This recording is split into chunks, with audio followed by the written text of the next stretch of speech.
Hey you guys, good afternoon. For those of you that are receiving this video or listening to this video, this recording, I'm basically going to be breaking down 2 to 4 units versus apartment units, which is 5+ units. So my name is Armando Olmeda. I'm with Remax Top Producers.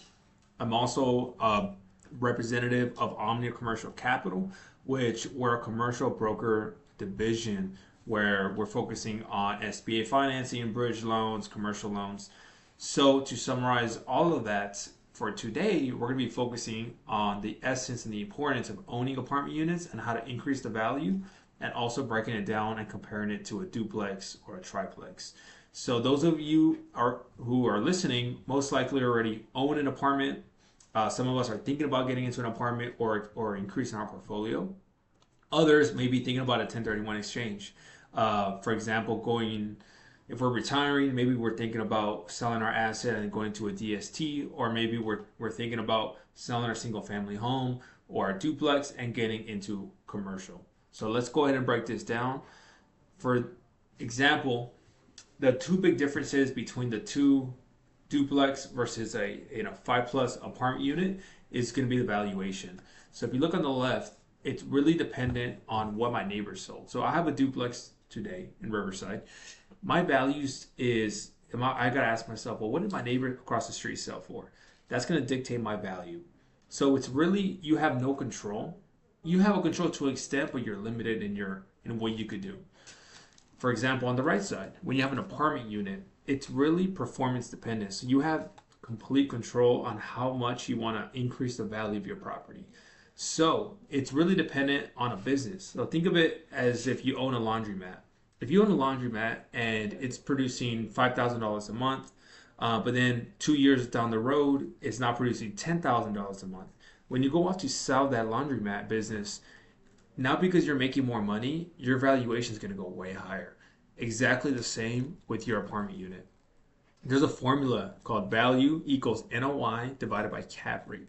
I'm going to explain on a couple slides what NOI is and what a cap rate is. But NOI is basically your net operating income, which basically means how much money is left over after all expenses are paid.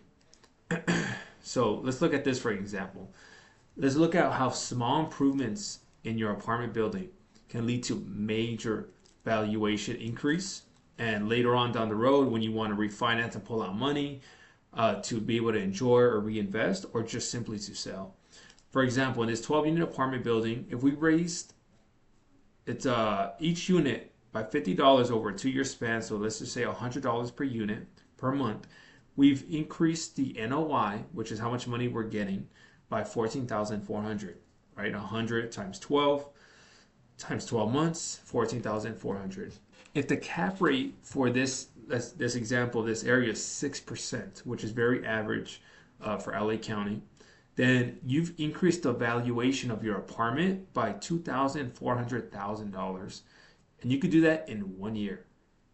Just by increasing, by everyone gets a $50 or $100 increase.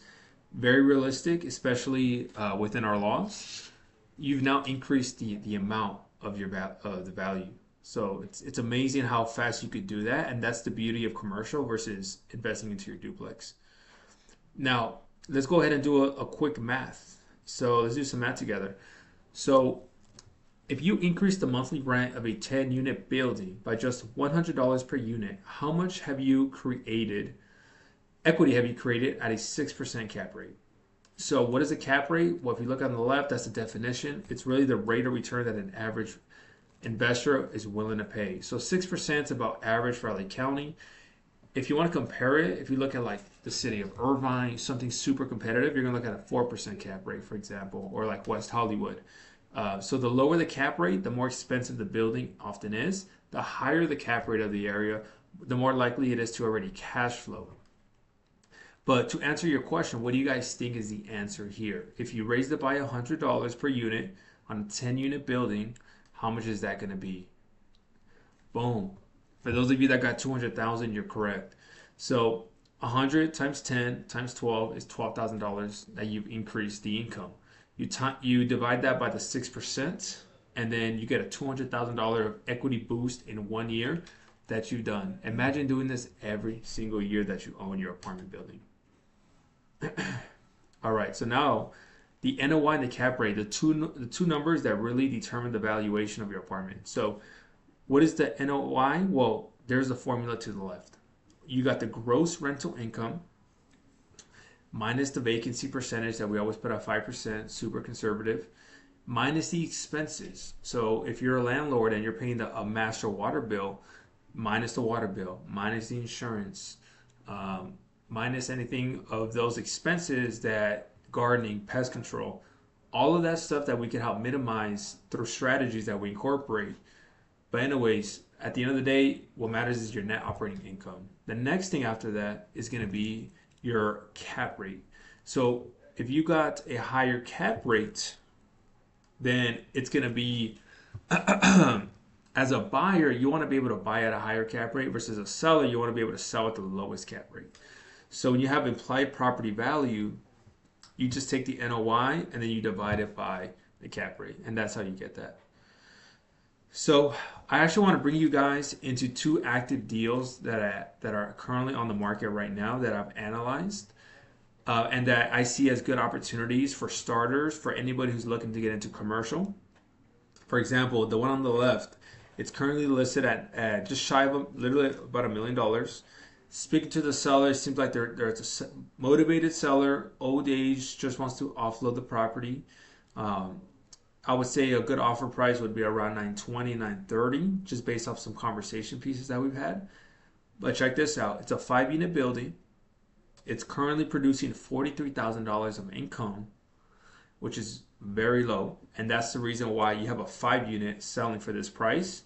The condition of the units are actually very well kept. It's just that the seller has never raised the rents in years. The good thing about Southgate, as you notice here, is it's not subject to RSO, which is Rent Stabilization Ordinance. So it allows us to increase the rent annually 8% per year. In comparison to if your property was in Torrance or Boyle Heights, then it would only be 3 to 4%. Here's another property to the right. It's a little bit higher, 5-unit as well in Southgate.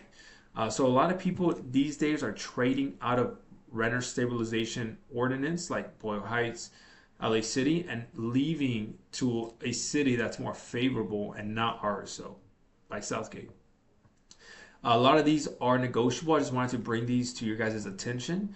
I have more information on them. I don't want to, for anybody who's maybe not, this isn't their appetite, but just if it is, then DM me, reply to me, and then I'll get you some more information on it. Now, what's also important to know, regardless if you have a duplex or an apartment unit, is the rental laws, right? As you see, we're in California, so we naturally have a statewide renters law control called AB 1482.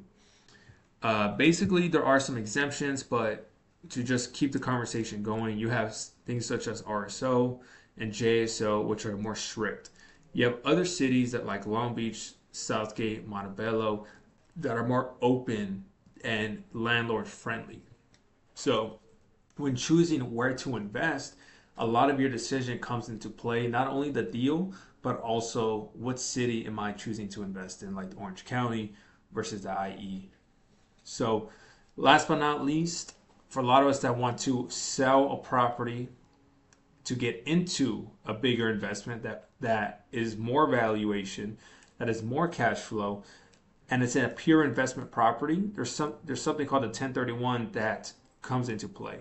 Here are some of the rules on a 1031. It's basically a tax deferral, and you could either do a partial transfer or a full transfer. A full transfer is when you roll over the entire amount. A partial is when you say, I'm going to pocket some, and I'm going to roll over a partial of it. A lot of people keep trading up throughout their life and taking advantage of the 1031. We have a company that we work with. I would say, don't quote me, but I would say I think the last person that did it costed them less than $2,000 for filing fees, processing fees. So to get an exact quote on your specific situation, we have that connection for you guys. And why is now a good time to invest into commercial or even getting into a 2 to 4 unit multifamily? Because for commercial, loans mature every 3, 5, 7, and 10 years. So that means new owners have to refinance into a new loan. When they refinance, if they bought in 2020 and they're refinancing now, the rates have been 6%. They actually just went up today because of the Fed decided to keep the rates the same. So if they mismanage the building and never increase the rents, maybe they have tenants that are not paying and dealing with an eviction, maybe they're behind on payments, then that's an opportunity where you start to see now in the market more than ever that prices are coming down for these apartments. And now it serves as a good opportunity for us as buyers and investors to be able to capitalize on that, when before it feels like we're always overbidding, where now it's like, well, we can negotiate and ask for things in the process. And that's not everybody, but that's just in some occasions, some opportunities we could look for that. So if you want more of an analysis on your own apartment to see how it's valued in today's market, and if there's anything we could do to increase the valuation of your own apartment, then reach out to me and we could get started for you today. If you don't have an apartment building and you're thinking about, well, how would it make sense if I were to trade up from my single family, my duplex, into a property like this that I could hold on to my portfolio, not only for tax write-offs, but for just a legacy play, then reach out to us as well, and we could go ahead and coordinate how that would look like through a 1031, if that is the best route for you. Most likely it is if you own the property for a long time. But overall, I appreciate you guys for tuning in. This was a 10-minute clip on 2 to 4 unit duplex versus a 5+ unit. So hopefully this was helpful.